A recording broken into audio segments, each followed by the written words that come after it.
guys, welcome back to my channel. This is Amrita and you are watching my channel Amrita's Cute Moments. আজকেও কিন্তু এসে গেছি একটা informative video নিয়ে, কিন্তু তার আগে তোমাদেরকে একটা রিকোয়েস্ট করছি, যারা এখনো আমার চ্যানেলটা সাবস্ক্রাইব করোনি প্লিজ আমার চ্যানেলটা সাবস্ক্রাইব করে দাও আর অবশ্যই বেল আইকনটা প্রেস করবে, কারণ যখন আমি নতুন করে ব্লগস আনবো তোমাদের কাছে সেটা নোটিফিকেশন চলে যাবে। তো চলো এবার ব্যাক টু দ্য টপিক।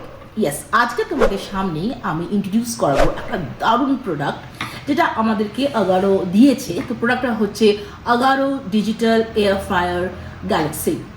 তো তোমরা সবাই জানো যে এয়ার ফ্রায়ারের কিন্তু প্রচুর অ্যাডভান্টেজ আছে। আমরা যদি বাড়িতে সবাই একটা করে এয়ার ফ্রাই রেখে দিতে পারি তো আমরা কিন্তু আমাদের ফুডটা খুব হেলদিভাবে আমরা কুক করতে পারবো উইদাউট কম্প্রোমাইজিং দ্য টেস্ট। আর আজকালকার দিনে আমরা কিন্তু অনেকেই তেলটা অ্যাভয়েড করি, কিন্তু অথচ ভাজাভুজি খেতে কিন্তু আমরা অনেকেই ভালোবাসি। তো তার জন্য কিন্তু এয়ার ফ্রায়ার এসে গেছে এবং তোমরা কতটা কম তেলে এই এয়ার ফ্রায়ারে রান্না করতে পারবে সেটা তোমাদের সামনে দেখাবো। তোমাদেরকে এই এয়ার ফ্রায়ারের সব ফিচার্সগুলো বলবো এবং কিছু রেসিপিসও দেখাবো। তো তার জন্য কিন্তু ব্লগটা একদম প্রথম থেকে তোমাদেরকে দেখতে হবে। তো এই প্রসঙ্গে তোমাদের একটা কথা বলে রাখি যে তোমরা কিন্তু শুধু এখানে ভাজাভুজ নয়, এখানে কিন্তু বেকিং, রোস্ট, তারপরে কাবাবস বানাতে পারবে, ইনফ্যাক্ট কিন্তু তোমরা খাবারও গরম করতে পারবে। তো চলো আর বেশি কথা বলবো না, একেবারে এবার তোমাদেরকে আমি ফিচার্সগুলো বলছি আর তার সাথে কিন্তু কিছু রেসিপিসও তোমাদের সামনে আমি করে দেখাবো। Agaro Digital Air Fryer has a capacity of 1400 watt. এতে তোমরা পেয়ে যাবে 360 degree hot air circulation technology. এর ডিজাইনটা খুবই সিম্পল yet very elegant আর ডিজিটাল ডিসপ্লে প্যানেলটা উপরের দিকে প্রোভাইড করা হয়েছে। Air inlet is at the top, so air ফ্রায়ারের ওপরে কোনো কিছুই রাখা যাবে না। এই এয়ার ফ্রায়ারের সঙ্গে একটা বাস্কেট প্রোভাইড করা হয়েছে which is of 4.5 litre capacity. Small ফ্যামিলির জন্য একদম পারফেক্ট। বাস্কেটে একটা ম্যাক্স লেভেলও মার্কড আছে। বাস্কেটের ভিতরে এই ট্রেটা প্রোভাইড করা হয়েছে for the cooking purpose. This makes it very easy to maintain and clean the basket and tray. Air ফ্রায়ারের ইনসাইড সেকশনটা সব সময় ক্লিন রাখতে হবে because heating elements and fan is located at the top. Air ফ্রায়ারের both সাইডসের নিচের দিকে পকেট হ্যান্ডেল প্রোভাইড করা আছে, যেটার সাহায্যে খুব ইজিলি লিফট করা যায়। ব্যাক সাইডে একটা এয়ার ভেন্ট দেওয়া আছে আর এই প্লাস্টিক সেকশনের জন্য এয়ার ফ্রায়ারটা ওয়ালে টাচ হবে না। এর সাথে দেওয়া আছে একটা 16 অ্যাম্পিয়ার পাওয়ার প্লাগ। এয়ার ফ্রায়ারটার সাথে তোমরা পেয়ে যাবে কিন্তু একটা ইউজার ম্যানুয়াল এবং পেয়ে যাবে কিন্তু আরেকটা রেসিপি বুক। এখানে কিন্তু নানা রকম রেসিপিস তোমরা পেয়ে যাবে যেটা তোমরা কিন্তু অনায়াসেই এই এয়ার ফ্রায়ারে ট্রাই করতে পারবে। এই এয়ার ফ্রায়ারে দেওয়া হয়েছে 7 preset program and reheat for different modes like french fries, kebab, chicken leg, cake etcetera. It has a digital display and touch control panel. Power button press করলে এটা অন অর অফ করা যাবে। এর সাথে কিপ ওয়ার্ম ফাংশন প্রোভাইড করা হয়েছে যেটা cooked ফুডকে অনেকক্ষণ গরম রাখবে। Press the M button to select the respective modes. Left সাইডে টেম্পারেচার কন্ট্রোল দেওয়া আছে। Press the plus button to increase the temperature and minus button to reduce it. Similarly on the right side the time control is given to set the time. মনে রাখতে হবে যে মোডটা তোমরা select করেছো একমাত্র সেটারই টেম্পারেচার এন্ড টাইম কন্ট্রোল করা যাবে। তো চলো এবার তোমাদেরকে দুটো রেসিপি করে আমি দেখাবো। আর প্রথম রেসিপিটা যেটা করবো সেটা হচ্ছে চিকেন রেশমি কাবাব। তো তোমরা যারা চিকেন খাও না বা যারা ভেজিটেরিয়ান তারা কিন্তু এই চিকেনের বদলে তোমরা পনির বা মাশরুম দিয়েও কিন্তু করতে পারো। তো চলো এবার তোমাদের সাথে আমি শেয়ার করব আমি কিভাবে চিকেন রেশমি কাবাবটা বানাচ্ছি।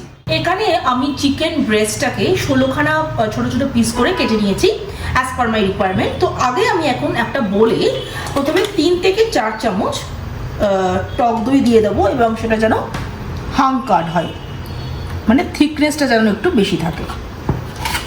দিয়ে দিলাম। আচ্ছা, এখানে আমি দেবো হচ্ছে 2 থেকে 3 চামচ মতো পরিমাণ মতো আদা রসুন পেস্ট। তো এখানে মনে রাখতে হবে রসুনটা একটু বেশি আদার তুলনায়। আচ্ছা, তারপরে দিয়ে দেবো হচ্ছে আমি এখানে 4টে লঙ্কাকে বেটেছি, তো দিয়ে দেবো। এখানে যে যেরকম ঝাল খায় সেই অনুযায়ী। তারপরে আমি দেবো হচ্ছে আন্দাজ মতো নুন,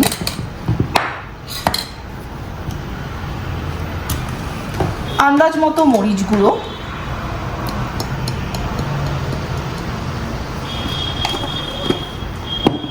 পেপরিকা পাউডার, যদি কারোর পেপরিকা পাউডার না থাকে সে রেড চিলি পাউডারও দিতে পারে।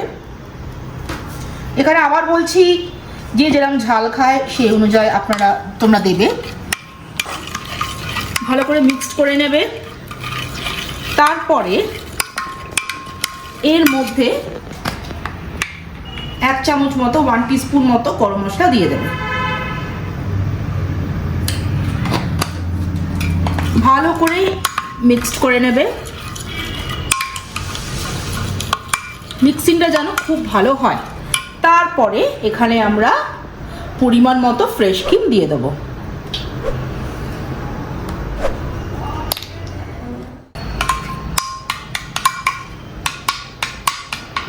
এরপরে এখানে একটুখানি কুচনো ধনে পাতা আমি অ্যাড করে দিচ্ছি। করে একটু ভালো করে মিক্স করে নিয়ে আমি এই যে চিকেনের যে টুকরোগুলো এর মধ্যে দিয়ে দেবো। এবার কিন্তু খুব ভালো করে এটাকে কিন্তু মাখতে হবে।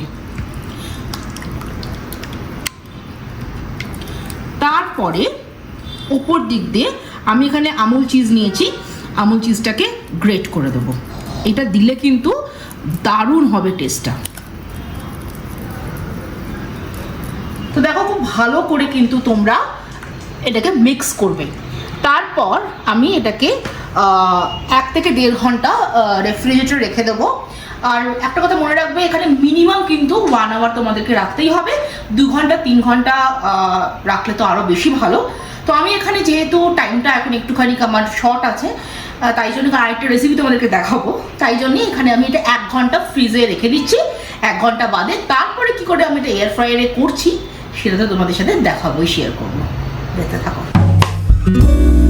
তো এবার আমি এই ম্যারিনেটেড চিকেন পিসেসগুলোকে উডেন স্কোয়ার্সে আমি প্লেস করব। প্রসঙ্গত বলে রাখি, এই উডেন স্কোয়ার্সে আমি 30 মিনিটস কিন্তু এগুলোকে জলে সোক করে রেখেছি। এবার আমি এই ম্যারিনেটেড চিকেন পিসেসগুলোকে উডেন স্কোয়ার্সে আমি প্লেস করব। প্রসঙ্গত বলে রাখি, এই উডেন স্কোয়ার্সে আমি 30 মিনিটস কিন্তু এগুলোকে জলে সোক করে রেখে, তোমরা একটু গ্যাপ রেখে রেখে, মানে এখানে এই একটা জায়গাতে আমি প্রায় 3টে করে দিচ্ছি যাতে জিনিসটা ভালোভাবে কুক হয়।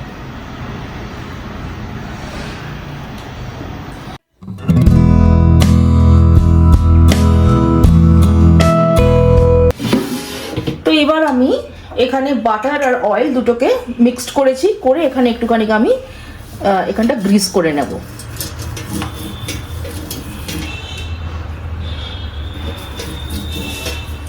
গ্রিস করার পর এগুলোকে আমি সুন্দর করে প্লেস করে নেব।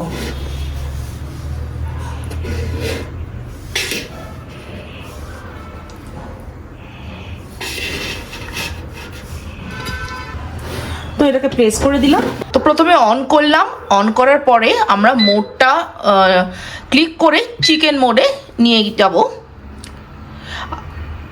দিয়ে 180 ডিগ্রি টেম্পারেচারে আমরা প্রথমে 25 মিনিট টাইমিং দিয়ে জিনিসটা কুক হতে দেব। আচ্ছা, এখানে বলে রাখি ঠিক 15 মিনিটস পরে কিন্তু আমরা আবার এটাকে পজ দিয়ে একটু বাটার গ্রিস করে দেব, করে আরও 10 মিনিটস মতো এটাকে 180 ডিগ্রি সেন্টিগ্রেডে এটা কুক করতে দেব। তো দেখো কিভাবে হয়। তো 15 মিনিটস হয়ে গেছে। এবার আমি এটাকে একটু বন্ধ করে দিলাম। বন্ধ করে আমি এটা খুলে দেখি, ও ওয়াও, দেখো এটা বেশ ভালো হয়েছে। এরপরে আমি আরেকটু এর ওপরে বাটার দিয়ে দিচ্ছি।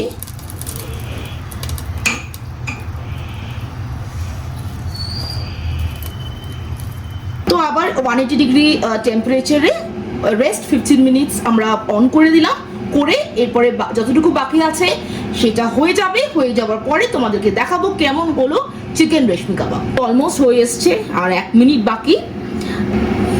তো দেখো এটা বন্ধ হয়ে গেছে। এবার সুইচটাকে অফ করে দেবো, করে এবার দেখি কিরকম হলো। ইয়েস, জাস্ট দেখো। এবার তোমাদেরকে আমি প্লেটে সার্ভ করে দেখাচ্ছি জিনিসটা কতটা সফট হয়েছে। জাস্ট সি,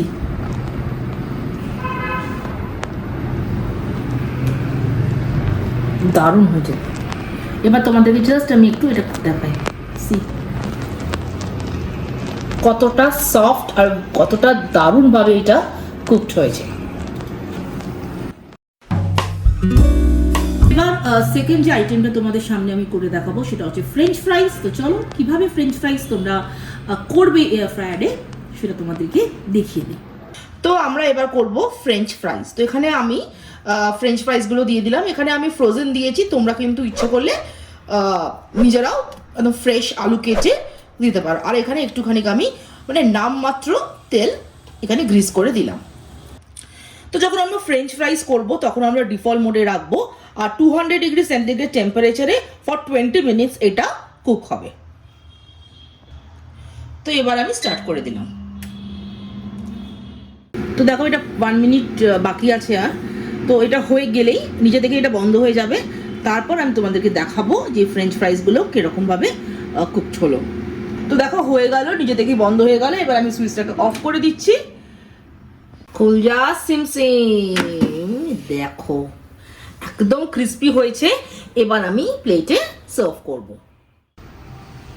তো যেহেতু এটা ফ্রোজেন অতটা তো সেই নুন টুন দেওয়া নেই, তা আমি একটুখানি এখানে স্লাইট নুন দিয়ে নিচ্ছি। আর যে পেরিফেরি যে মশলাটা আছে আমি ওটাকে একটু এখানে দিয়ে দিচ্ছি, ঠিক যেন পুরো দোকানে আর ক্যাফেতে আমরা যখন মানে রেস্টুরেন্টে আর ক্যাফেতে যখন আমরা যাই তখন আমাদের যে পেরিফেরি যে ফ্রেঞ্চ ফ্রাইসটা ওটা সার্ভ করে, তো ওটাই এক্স্যাক্টলি এই টেস্টটাই হবে। তো এবার তোমাদেরকে আমি দেখাচ্ছি, দেখো কতটা ক্রিস্পি হয়েছে। জাস্ট তোমাকে দেখলে বুঝতে পারবে। জাস্ট দেখো, জাস্ট সি কতটা ক্রিস্পি হয়েছে এটা।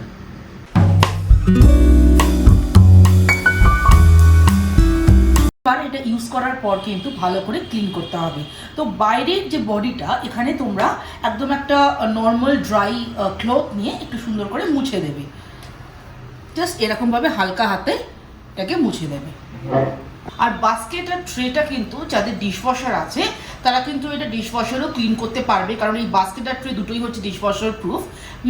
না হলে আমি তোমাদেরকে একবার দেখিয়ে দিচ্ছি কিভাবে হট ওয়াটারে একটুখানি নর্মাল ডিটারজেন্ট দিয়ে এটাকে ক্লিন করতে হবে। আর এই ভেতরের পোর্শনটা কিন্তু নর্মাল একদম ড্রাই ক্লথ দিয়ে আমরা একদম হালকাভাবে এটাকে ক্লিন করে নেব। একটু ঠান্ডা হলে এটাকে কিন্তু খুব হালকাভাবে একটা মাইল্ড ডিটারজেন্টে তোমরা ক্লিন করে নেবে। তো তোমরা যদি আবারও ডিজিটাল এয়ার ফ্রায়ার গ্যালাক্সি প্রোডাক্টটা পারচেস করতে চাও অবশ্যই কিন্তু আমার ডেসক্রিপশন বক্সে চলে যাবে, সেখানে কিন্তু পারচেস লিঙ্কটা দেওয়া আছে। তো ব্লগটা আজকে এখানেই এন্ড করছি। যদি কিছু ভালো লেগে থাকে তাহলে প্লিজ লাইক শেয়ার আর কমেন্টস করবে। আর যারা এখনো সাবস্ক্রাইব করোনি প্লিজ আমার চ্যানেলটা সাবস্ক্রাইব করবে। আর অবশ্যই বেল আইকনটা প্রেস করবে, কারণ যখন আমি নতুন কোনো ভিডিও জানবো তোমাদের কাছে সেটা নোটিফিকেশন চলে যাবে। শেষ করার আগে যেটা সবসময় বলে থাকি, stay happy, stay blessed, stay pretty, stay cool and always keep smiling. খুব শীঘ্রই দেখা হচ্ছে আর একটা নতুন এক্সাইটিং ব্লগে। Till then, by.